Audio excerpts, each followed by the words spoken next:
The transport ship came out of light speed near Station Prometheus. The station was huge. It was the size of a small moon, and it floated in the darkness of space like a metal city. Lights blinked across its surface. Ships moved around it like insects around a hive. This was the Galactic Military Academy, the most famous training ground in all the known star systems. Inside the transport, Han Yuna looked through the window at the station. She was a young woman with a plain face and dark hair pulled back in a simple ponytail. She was not tall. She was not beautiful. She wore simple clothes and carried only one bag. There was nothing special about her appearance. The other passengers on the transport were loud. They talked about their families, their home planets, and their hopes for the academy. A group of Velthari cadets sat near the front. They had scales that changed colors in the light, and they moved with the speed and grace of predators. Near them sat 3 Daruk soldiers. They were massive creatures with thick skin like armor and tusks that came from their lower jaws. In the back, 2 Kelesian telepaths whispered to each other without making any sound. Their large eyes glowed faintly as their minds touched. Yuna sat alone. She did not talk to anyone. She did not try to make friends. She simply watched and waited. The transport landed in the main docking bay of Station Prometheus. Hundreds of new cadets poured out into the station. The air smelled clean but artificial. The walls were white and gray. Everywhere there were screens showing information, schedules, and the faces of famous warriors who had trained here. A voice came from the speakers above. All new cadets report to the main atrium for registration. Yuna followed the crowd. She walked slowly, looking at everything around her. She noticed the security cameras in the corners. She noticed the guards standing at certain doors. She noticed which paths led where. She stored all this information in her mind without expression. The main atrium was a massive open space with a ceiling so high it seemed to disappear. Thousands of cadets from dozens of species stood in lines, waiting to receive their assignments. Yuna joined a line and waited patiently. When she reached the front, a holographic AI appeared before her. It looked like a blue humanoid shape without any specific features. Name and species? The AI asked. Han Yuna. Human. The AI paused for a moment. The transfer from Earth. You have been assigned to Barrack 7. Your schedule will be sent to your personal device. Do you have any questions? No. Welcome to the Galactic Military Academy, Cadet Han. Yuna walked away without another word. She found Barrack 7 on the lower levels of the station. It was not a nice place. The walls were older here. The lights flickered sometimes. This was where they put cadets who were not important. Late admissions. Species that the Academy did not expect much from. Her room was small. There were 4 beds, but only 2 were occupied when she arrived. A Velthari male sat on one bed, cleaning his claws. His scales were a deep green color, and his yellow eyes watched her enter with clear disgust.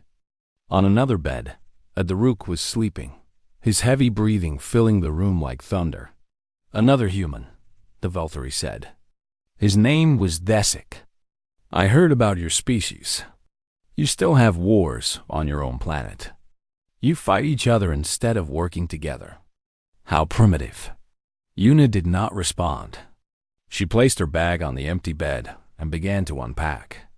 She had few things. Some uniforms. A small book with handwritten notes. A photograph of 2 older humans. Her parents. Desik continued talking. The Academy only accepts humans because the Coalition forced them to politics, nothing more. Your species has no real warriors. No special abilities. You are slow. You are weak. You break easily. Yuna finished unpacking. She turned to Desik and looked at him calmly. Thank you for the information, she said quietly. Then she left the room. Desik blinked in confusion. He had expected anger, fear, something, but she had given him nothing. The mess hall was crowded at dinner time. Hundreds of cadets ate and talked and laughed together. Yuna got her food and found an empty table in the corner. She ate slowly, watching the room around her. She watched how the different species moved. The Velthari were fast and confident. They walked like they owned every space they entered. The Daruk were slower but powerful. Other cadets moved out of their way automatically.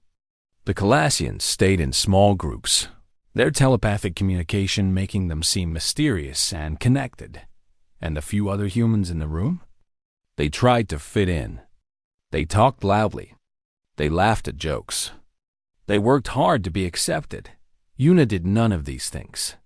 She sat alone and observed. At another table, a young human woman named Jia noticed the new arrival.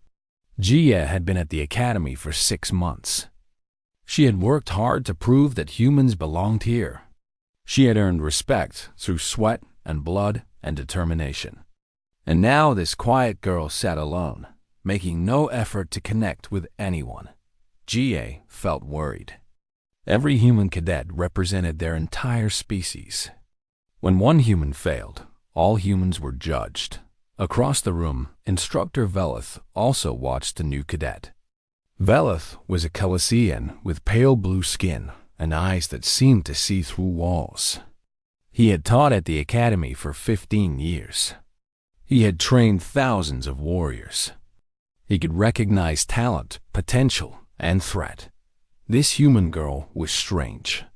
Her file had caught his attention earlier. 3 entries marked as classified.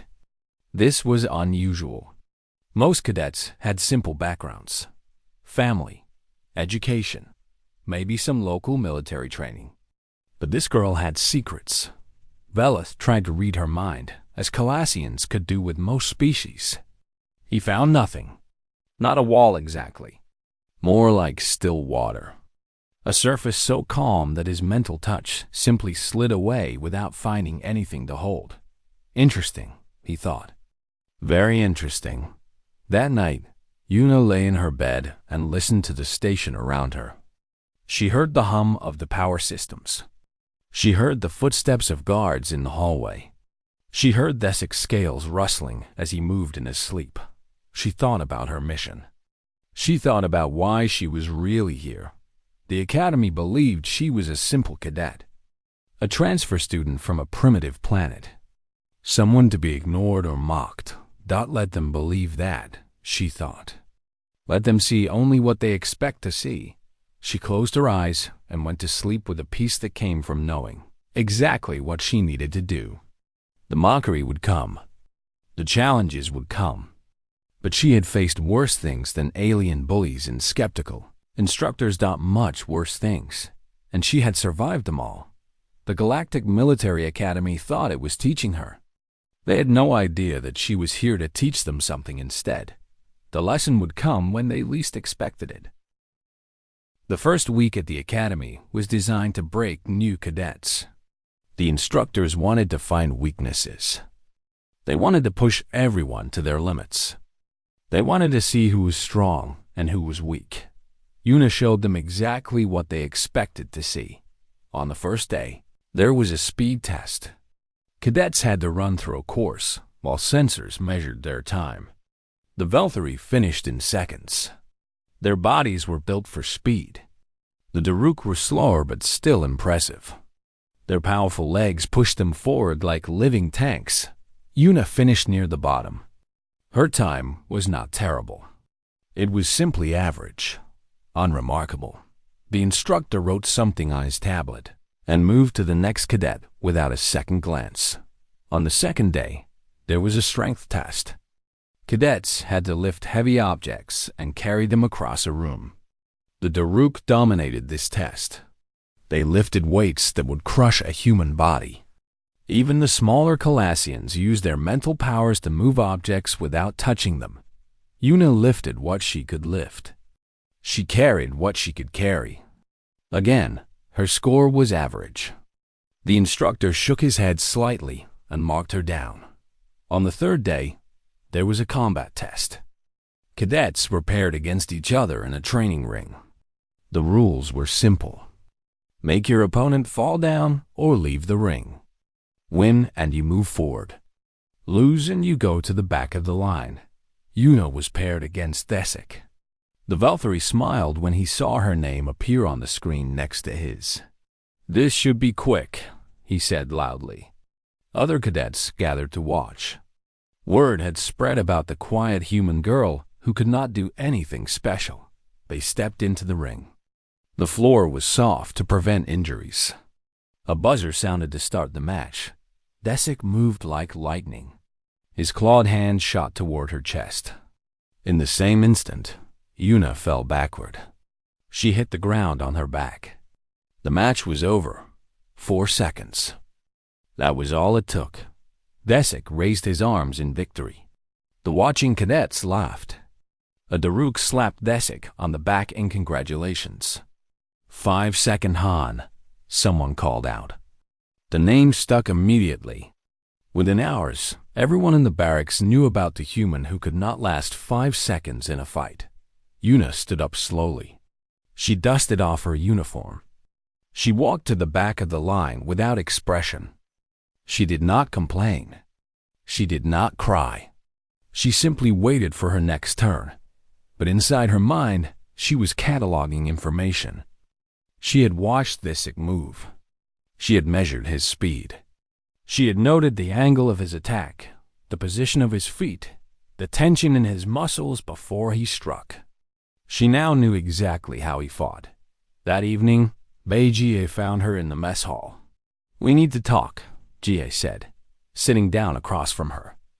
Jie was a strong young woman with short hair and determined eyes. She had worked hard to earn respect at the academy. Every insult, every doubt, every challenge had made her stronger. "About what?" Una asked calmly. "About you. About what you are doing to us." "I'm not doing anything." Jie leaned forward. Her voice was quiet but intense. "Every human here represents Earth. When you fail, they see all of us failing. They already think we are the weakest species in the coalition. You are proving them right." Una continued eating her food. "I see. That is all you have to say? I see. Do you not understand what is happening?" "I understand perfectly." "Then do something about it. Try harder. Fight back. Show them that humans are not as weak as they believe." Una looked at Jie for a long moment. "You have been here 6 months. You have earned respect through hard work. You have made friends among the other species. You have proven yourself. Yes, and it was not easy. Tell me," Una said quietly, "in those 6 months, has anyone here ever truly respected you? Or do they simply tolerate you because you try so hard?" Jie opened her mouth to argue, but stopped. The question had hit something deep inside her. Something she did not want to think about. Una stood up with her tray. "Thank you for your concern, Senior Cadet Bei. I will consider your words." She left Jie sitting alone, wondering what had just happened. The next day, Una was called to Commander Orith's office. The commander was a massive Daruk with gray skin and scars across his face from old battles. He had led armies. He had won wars. Now he ran the academy with an iron will. "Sit down, Cadet Han," he said. His voice was like rocks grinding together. Una sat in the chair across from his desk. She looked small in the large room. The commander's office was filled with trophies, weapons, and holographic displays of his victories. "Your file is unusual," Arith said, turning a tablet toward her. 3 classified entries. Earth's military council personally requested your transfer. They used a special protocol that is normally reserved for important assets. Una said nothing. But your performance this week suggests you are not an asset at all. You are barely adequate. Your speed is average. Your strength is average. Your combat skills are poor. He leaned forward, his tusks catching the light. So either there is a mistake in your file, or you are hiding something. I am simply doing my best, Commander. Your best is not good enough. Aerith stood up and walked to the window. Outside, the stars shone cold and distant. Humanity joined the coalition 18 years ago. In that time, your species has contributed little of value. You have no special abilities. Your technology was primitive until we shared ours. Many in the coalition believe humans are not worth the trouble. He turned back to face her. You have until the end of month assessment to prove that you deserve to be here. If you fail, I will send you back to Earth with a formal statement of failure. Do you understand? Yes, Commander. Good. You are dismissed. Yuna stood and walked to the door. As she reached for the handle, Aerith spoke again. One more thing, Cadet Han. Whatever secrets are in your file, they will not save you here. In this academy, only results matter. I understand, Commander. She left his office and walked through the station's corridors. Other cadets moved past her without a second look. She was invisible to them. Unimportant. Forgettable dot in barracks. 7 that night. Desik told the story of their fight again. Each time he told it, it became more dramatic. By the 5th telling, he had defeated her with one finger while yawning with boredom. Yuna lay in her bed and listened. She heard every word. She noted every exaggeration. She saw how the others laughed and believed his stories without question. Let them laugh, she thought. Let them believe I am weak and slow and worthless. Because while they were busy laughing, she was learning. She had already memorized the patrol schedules of the guards. She knew which instructors were strict and which were lazy. She had mapped every exit and entrance in the barracks. She had identified the strongest cadets and noted how they moved, how they fought, how they thought. They saw a quiet girl who could not last 5 seconds in a fight. They did not see the soldier watching them from behind calm eyes that the end-of-month assessment was coming. Everyone expected her to fail. They had no idea what was about to happen. 2 weeks passed at the academy. Yuna continued to be unremarkable. Her test scores stayed in the middle. Her combat results stayed poor.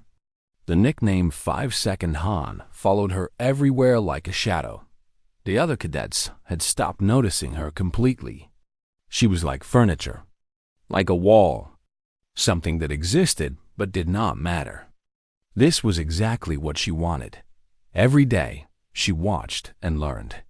She studied how each species moved. She memorized fighting styles. She noted weaknesses that no one else seemed to see. The Valkyrie were fast, but they always attacked first. They were so confident in their speed that they never considered defense. A patient fighter could use this against them. The Daruk were strong, but they were also slow to change direction. Once they committed to an attack, they could not stop. A clever opponent could redirect their power and use it against them. The Kelesian telepaths could read minds and predict movements. But they depended on this ability so much that they had weak bodies. They never trained their physical skills because they believed their mental powers would always protect them. Yuna wrote nothing down. She kept everything in her memory. A lifetime of training had taught her to observe, remember, and wait. One evening, Park Do-won found her in the small training room where new cadets were allowed to practice. Do-won was a senior human cadet who had been at the academy for 3 years. He was tall and strong, with a serious face that rarely smiled. He had earned his position through years of hard work and determination. "I have been watching you," he said. Stepping into the room, Yuna stopped her stretching exercises. "Many people watch me, usually to laugh. I'm not laughing." Do-won closed the door behind him. "I know there is something different about you. Your file has 3 classified entries. Only 2 other humans in Academy history have had classified entries. Both of them went on to become special operatives. Yuna remained silent. I also noticed something else, Do-hwan continued. In the fight against Desik, you fell backward before he touched you. At first, I thought you were scared, but I watched the recording again and again. You did not fall from fear. You fell on purpose. A small smile appeared on Yuna's face, the first one anyone had seen from her. You are observant, Senior Cadet Park. Why did you do it? Why do you let them mock you? Yuna looked at him for a long moment. She seemed to be deciding something. Finally, she spoke. What do you know about Earth's military history? The question surprised him. Not much. I know we had many wars before joining the coalition. Yes, thousands of years of wars. Wars between nations. Wars between religions. Wars between ideas. Our planet was always fighting itself. She walked to the window and looked out at the stars. When we first met the other species, they saw this as weakness. They thought we were primitive savages who could not stop killing each other. Many still think that, Do-hwan said quietly. Yes, but they missed something important. All those wars taught us something valuable. They taught us that physical strength is not everything. Speed is not everything. Special powers are not everything. She turned back to face him. They taught us how to survive against stronger enemies, how to think differently, how to use our weaknesses as weapons. Do-hwan felt something strange as she spoke. This was not the quiet girl who could not last 5 seconds in a fight. This was someone else entirely. Who are you really? He asked. I am exactly who my file says I am. A human cadet assigned to this academy. She paused. Everything else is classified. Before Do-hwan could respond, the door opened. Instructor Veleth stood there, his pale blue skin glowing slightly in the dim light. Cadet Han, I hoped I would find you here. Do-hwan quickly saluted and left the room. He glanced back once at Yuna, his eyes full of questions he could not ask. Veleth stepped inside and let the door close behind him. He studied Yuna with his large, knowing eyes. I have been trying to read your mind since you arrived, he said. Do you know what I find? Nothing, Yuna said. Your telepathy does not work on me. Not exactly nothing. I find stillness, like a lake with no ripples. It is the most controlled mind I have ever encountered. He moved closer. This kind of mental discipline takes years to develop, sometimes decades. You are 22 years old. How is this possible? Yuna met his gaze without fear. Some people learn faster than others. That is not an answer. It is the only answer I can give. Veleth nodded slowly. The end-of-month assessment is in 2 days. Commander Areth expects you to fail. He has already prepared the documents to send you back to Earth. I know. You do not seem worried. Should I be? The Kelsian instructor studied her face for any sign of emotion. He found none. Just that same calm, patient stillness. I have trained warriors from 17 species, Veleth said finally. I have seen every kind of talent and every kind of failure. But I have never seen anyone quite like you, Cadet Han. Is that a compliment, instructor? It is an observation. He turned to leave, then stopped at the door. Whatever you are planning, I hope it is worth the wait. I find myself curious to see what happens. After he left, Yuna stood alone in the training room. She looked at her reflection in the window. A small, plain human girl with nothing remarkable about her appearance. She thought about her real training. The years of preparation on Earth. The missions she had completed that no one here knew about. The enemies she had faced that made these academy bullies look like children playing games. She thought about why she was really here. Not to become a cadet. Not to earn medals or recognition. She was here because Earth's military leaders wanted to understand how the coalition trained its soldiers. They wanted to know if these famous warriors were truly as good as everyone believed. The assessment would give her the answer. It would also give the Coalition a message. Humanity was not as weak as they thought. The quiet girl they had mocked for weeks was about to show them something they would never forget. That night, Una slept deeply and peacefully. In 2 days, everything would change. The Academy had taught her nothing. Now it was her turn to teach them. The day of the assessment arrived. 200 cadets gathered in the main arena at exactly 6 in the morning. The arena was massive. It could change shape to create different battle environments. Today, it was configured as an open field with scattered obstacles. Rocks, walls, platforms, and hiding places were spread across the space. The rules were simple.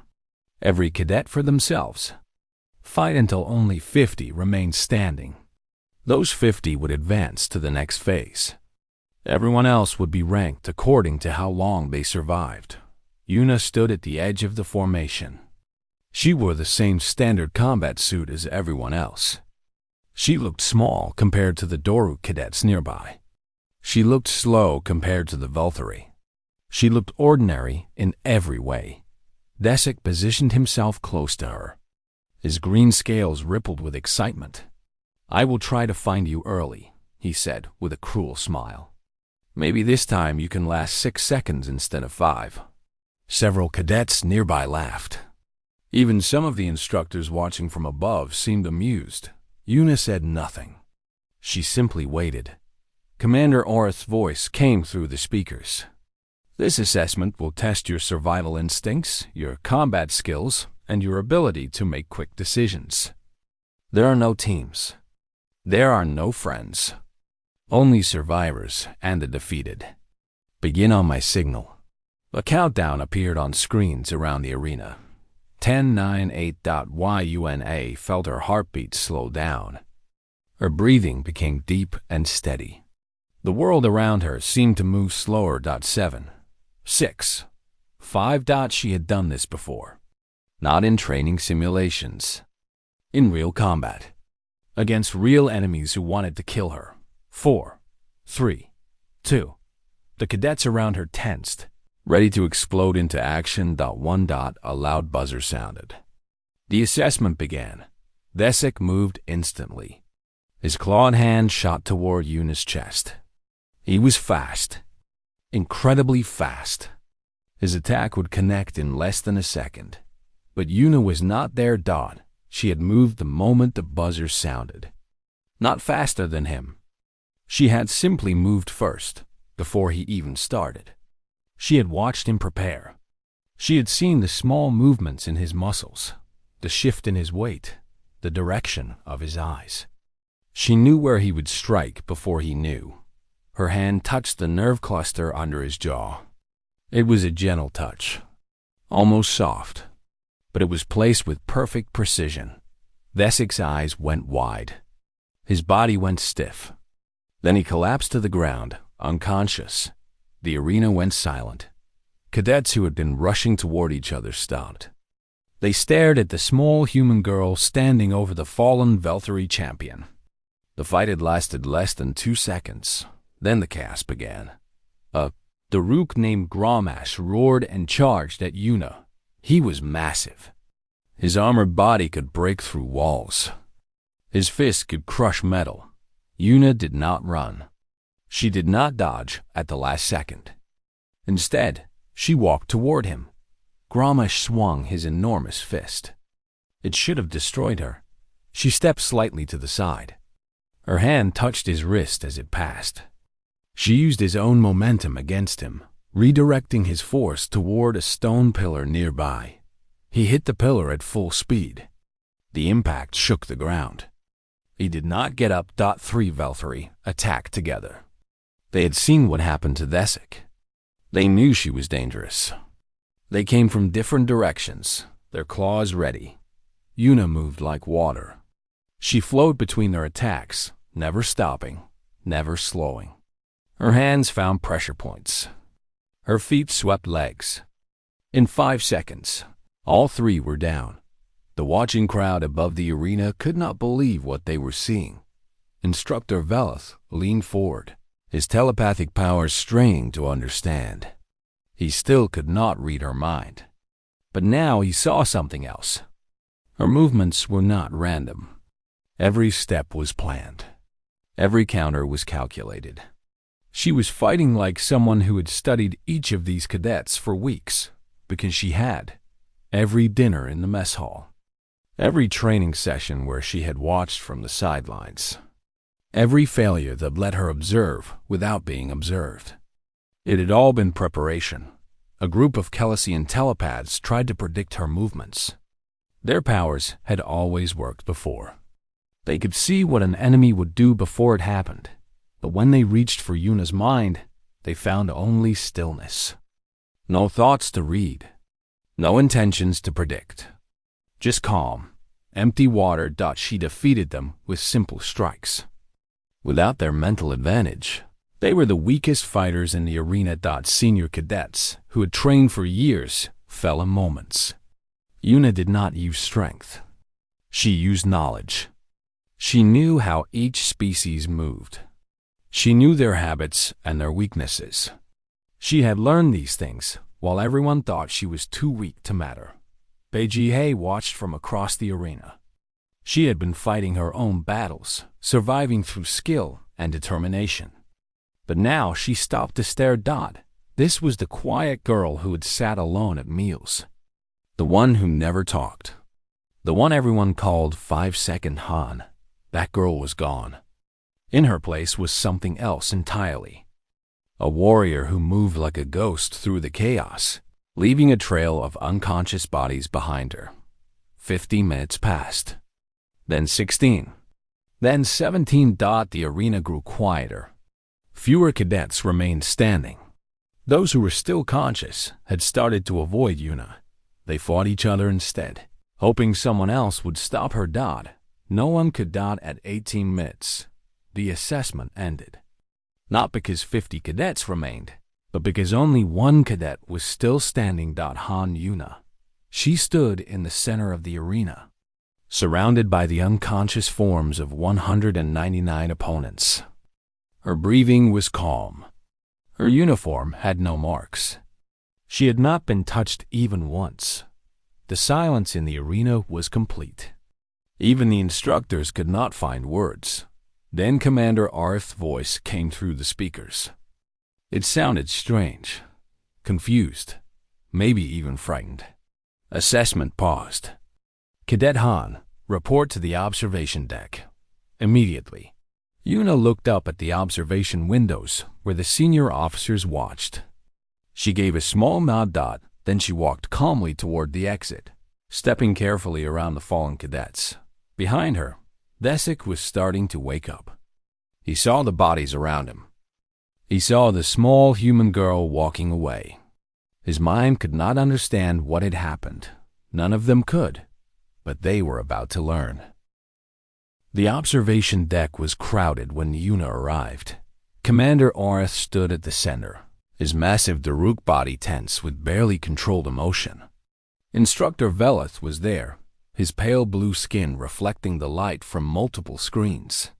Several senior military officers from different species filled the remaining space. Veltari admirals, Daruk generals, Kelsian commanders. All of them stared at the small human girl who walked through the door. A holographic screen flickered to life on one wall. A human woman appeared in the image. She wore the uniform of Earth's highest military rank. Her name was General Quan Mai Ray, and she commanded all of Earth's forces in the coalition. "Thank you for gathering everyone so quickly," the general said. Her voice was calm and confident. "I believe we have some explaining to do." "Explaining?" Commander Arth's voice shook with anger. "This cadet just disabled nearly 200 of our finest in under 20 minutes. Either she cheated, or there is something very wrong with her file." "She did not cheat," General Quan replied. "Everything she did was within the rules of your assessment. She simply did it better than anyone expected." A Veltari admiral stepped forward. His scales were bright red, a sign of high rank and age. Her file lists her specialization as classified. I demand to know what she really is. Who trained her? What is she hiding? General Kwan's hologram seemed to grow larger, filling more of the screen. Admiral, I will explain. But first, I need everyone here to understand something important. What you witnessed today was not an accident. It was not luck. It was the result of years of careful preparation. She turned her attention to Yuna. At ease, Captain Han. The word hit the room like a bomb. Captain, not cadet. A rank that required years of combat experience. A rank that meant she was a fully trained officer, not a student. Velith was the first to recover. She has been pretending this entire time. Not pretending, General Kwan said. Observing. Captain Han is a graduate of Earth's Ghost program. It is our most secret military training. We developed it because humans cannot compete with other species in traditional ways. We are not as fast as Velthari. We are not as strong as Doruk. We do not have the mental powers of Calassians. She paused to let this sink in. So we learned to fight differently. The Ghost program trains soldiers to watch, to study, to understand. Our operatives spend months learning how their enemies think and move before they ever engage in combat. By the time they fight, they already know exactly how to win. Commander Orth slammed his fist on a nearby table, cracking its surface. This is a deception. She was sent here to spy on us. Not to spy, General Kwan corrected. To evaluate. Earth wanted to understand how the Coalition trains its soldiers. We wanted to know if your famous academy produces warriors who can adapt to unexpected situations. She shook her head slowly. Based on today's demonstration, we have concerns.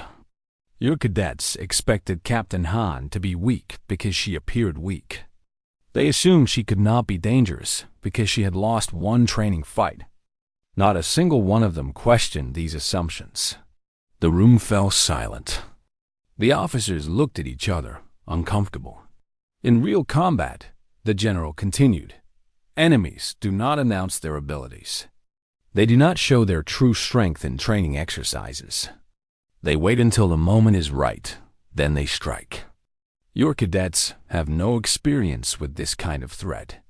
They have been trained to fight the enemies they expect, not the enemies they will actually face. Velith spoke quietly. I sensed something different about her, but I did not act on my suspicions. You were the closest, Yuna said, speaking for the first time. You noticed that my mind was too controlled. You asked the right questions, but even you expected me to prove myself through normal means. She looked around the room at all the powerful officers. That is the lesson. Every species in this room believes they have special advantages. The Velthari trust their speed. The Daruk trust their strength. The Calassians trust their telepathy. But what happens when those advantages do not work? What happens when the enemy has prepared for exactly what you will do? No one answered. General Kwan spoke again. Captain Han will remain at the academy for 1 more year. Not as a student. As a consultant. She will help develop new training programs that teach cadets to think beyond their natural abilities. This is our gift to the Coalition. Commander Arth looked at Yuna with new eyes. The anger had faded from his face, replaced by something else. Respect, maybe. Or fear. Why? He asked. Why would Earth share this knowledge with us? Because humanity wants to be part of the Coalition truly, General Kwan answered. Not as the weak species that everyone tolerates. Not as the primitives who joined late and contribute little. We want to be partners, equals, and the best way to prove our value is to make everyone else stronger. The holographic screen flickered off. The general had said everything she needed to say. One by one, the officers left the observation deck. They had much to think about, much to discuss. Only Velith remained behind with Yuna. I underestimated you, he said simply. Everyone did. That was the point. Will you teach me? About this stillness in your mind. This control. Yuna looked at the Kelesian instructor. For weeks, he had been the only one who suspected the truth. He had asked questions when others had only laughed. She respected that. It takes years to learn, she said. But yes, I will teach you. 3 months later, the academy was different. New training programs forced cadets to face unexpected situations. Combat exercises included enemies who did not fight fairly. Mental discipline became as important as physical skill. Vesik, the Velthari who had once mocked her, became Yuna's first graduate student. He learned to think before attacking. He learned to observe before assuming. Years later, he would credit her with saving his life in a real battle when he recognized a trap that other Velthari missed. Jie continued her own journey at the academy. But now she understood something new. Humans did not need to work harder than everyone else to be accepted. They just needed to be patient, to watch, to learn, and to strike when the moment was right. On the day Yuna finally left the station, Jie found her at the departure bay. They mocked you for weeks, Jie said. Did it not bother you at all? Yuna picked up her bag. The same simple bag she had arrived with. Mockery is information, she replied. It tells you what someone believes, what they fear, what they will underestimate. She smiled, the same rare smile she had shown once before. Humanity is new to this galaxy. We will be underestimated for a long time.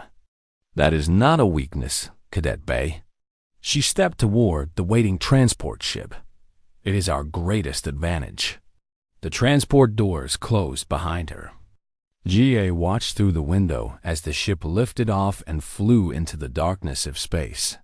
Somewhere out there, other species would meet quiet, unremarkable humans. They would see weakness. They would see primitives from a violent planet. They would think they had nothing to fear. They would be wrong. And by the time they understood their mistake, it would already be too late. That was the lesson of the Galactic Military Academy. That was the truth of humanity. Among the stars, never underestimate the quiet ones.